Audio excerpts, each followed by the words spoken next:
All right, let me open the Redevelopment Agency meeting. I'd like to welcome you all to the February 12, 2008 installment of the friendly Glendale Redevelopment Agency at 3:52. Mr. City Clerk, could you call the roll? Agency members: Najarian. Here. Quintero. Here. Weaver. Here. Yusefian. Here. Chairman Draymond. Here. May we have your report, please? Agenda for the February 12, 2008 regular meeting of the Glendale Redevelopment Agency was posted on Thursday, February 7, 2008 on the bulletin board outside City Hall. Thank you. Have the Move the minutes. thank you. Second. All right. With that, the minutes are approved as submitted. Next item, please. Next item is oral communication. Discussion is limited to items not part of this agenda. Each speaker is allowed 5 minutes. Members of the Redevelopment Agency may question or respond to the speaker, but there will be no debate or decision. The matter may be referred to staff through the Executive Director for investigation and report. Okay, thank you. I have two cards. Herbert Milano. Just remember, Mr. Milano, you already told us you've given us your suggestion for the day. That was for the Housing Authority. Okay. Good afternoon, members of the Redevelopment Agency, members of the City Council, and city staff. My name is Herbert Milano. For many years, as a general rule, I found in the environmental impact reports presented for the projects that come to the area south of the 134, especially downtown, what I consider a brush off of some of the needs with regard to parkland. And the common phrases that I see in these environmental impact reports are as follows. It says as follows: the impacts are significant and unavoidable. If you look at the environmental impact reports, it repeats continually, project after project, including for some of the program EIRs.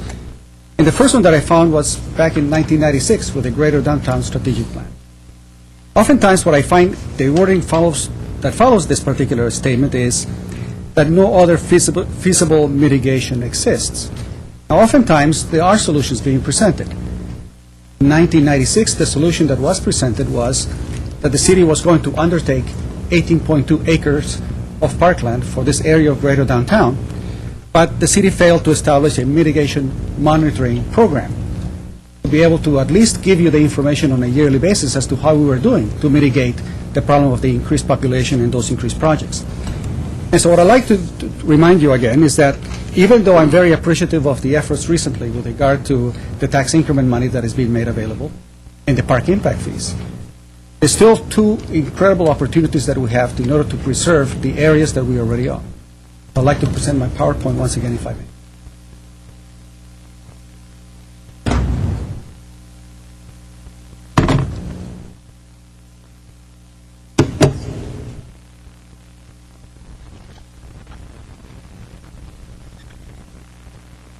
I'd like to present it because the general public should know that this particular idea of preserving the Central Park originally came to us in 1996, and it was originally called Centennial Park as an objective to increase up to 7 acres, but we never really did achieve that at all.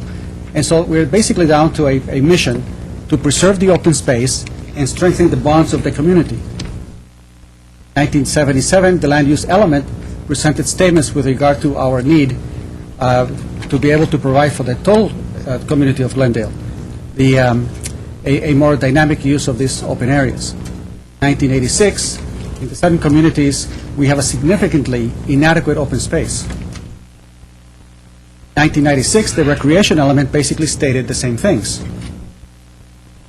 In the year 2000, the Blue Ribbon Commission basically stated, again, the need for significant open space and the facilities that we need for Central Glendale. And the Parks and Recreation statistics of 2005 shows the discrepancy.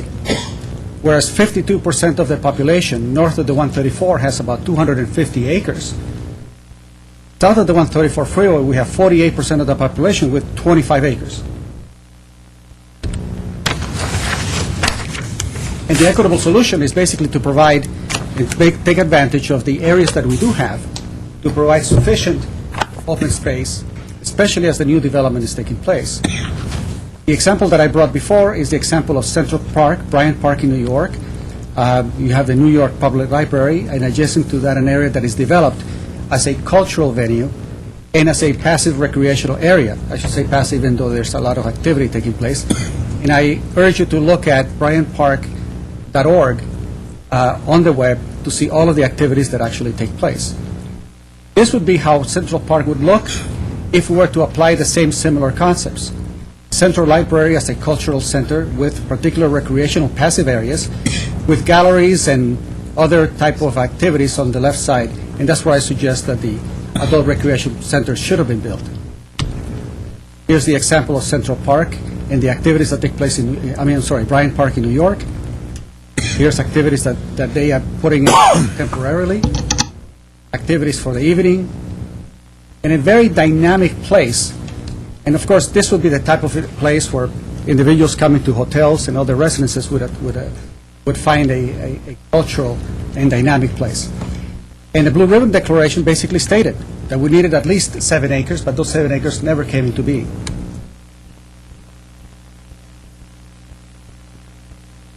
And this was one of the renderings that I presented to you before. I urge you once again that if I were to show you again the needs for other recreational needs, that we need at the very minimum those 3.5 acres so that we can provide the kind of dynamic place that Glendale needs. Thank you very much. Mr. Milano, and just so you know that the chair was paying attention, you're missing a set of closed quotes on slide 2. Thank you. Sure. Mr. Youssef. I have one question from the speaker. The number you gave on 250 acres north of 134, does that include open space, or is that just the park? Just develop parkland. And it does not include Nugmegan Park. It does not include any of the open space that was purchased. But it does include the Shoal Canyon Golf Course, for example. It does include the sports complex. So when you add all of these, basically you do come up very close. So you're talking about developed sites? That's correct. Okay. Mr. Well, Shepard. just on the top, does it include Crescenta Valley Park? No, it does not. It doesn't include Crescenta Valley Park. So it's just city park is what you're talking about. Just Glendale City Parks, exactly. Thank you. Okay. Any other comments? No. Okay, Nancy Kent, please.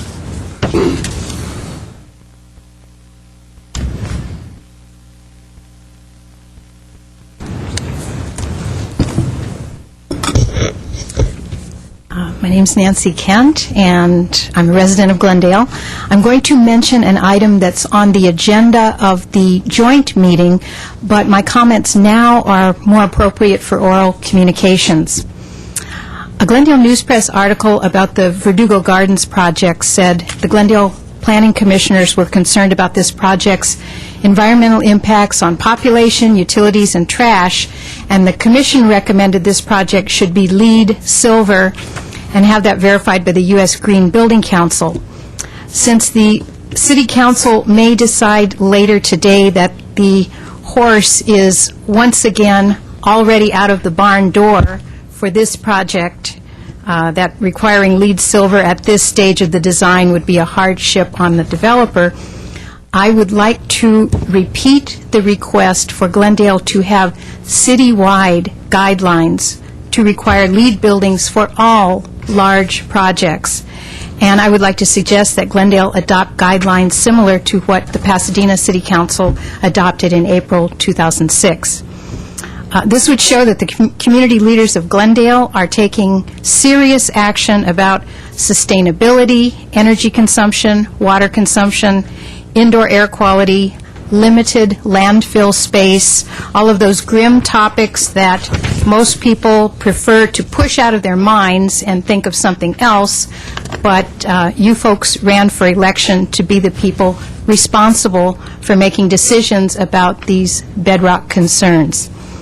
I have just given you the Pasadena ordinance plus a specific suggestion to combine the incentives that are in the Glendale Downtown Specific Plan for LEED, Silver, Gold, and Platinum, combine those with the requirements adopted in Pasadena for private and municipal buildings above a certain size, so that I won't keep coming before you with the horses out of the barn door comment about specific projects. In December 2007, this council wisely approved having the 2 new Glendale Water and Power buildings be LEED Silver.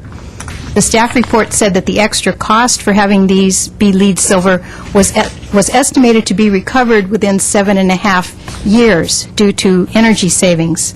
But not everyone builds with the intention of owning the building for decades. So it's up to the City Council to do what Pasadena and other forward-thinking cities and counties have done, require sustainable LEED buildings. Pasadena requires the lowest level of LEED, called LEED certified, with city staff verifying the privately owned projects and the U.S. Green Building Council verifying the municipal projects. Thank you very much for considering this. I'd like to ask, under the category of horses and barns, whether or not it is, we could get a report that would help us determine whether it is even feasible for us to do this? Something like this? And I've asked for information on Well, I'm asking categories, too. Yeah, not just for general information, but about the feasibility of Glendale moving in that direction. If I can, it was touched on briefly during your discussion of the downtown-specific plan. Right. We'll have planning bring that whole broad topic back to you again. That would be wonderful. Mr. Yusefian? And Mr. Chair, I think, if I'm not mistaken, if this is citywide, I think this is under the jurisdiction of the City Council, if I'm not... It would be a city So matter. maybe this needs to be like Be a a city study matter. session. Right, we'll bring it back to you. Thank you. Okay. I have no other cards, so I will assume that no one else is going to speak during oral communication. Excuse me, oral communications. We'll close oral communications. Can we have the next item, please? Any agency member or staff comments? Move to adjourn? Second. No, we're going to recess. Right. We're going to recess to close Right. session on this. Funny, I mentioned to you that I Yes. forgot They have myself. to read that. Okay. So he read that. We're okay? The joint All right. matter. All right, thank you. Then we are in recess.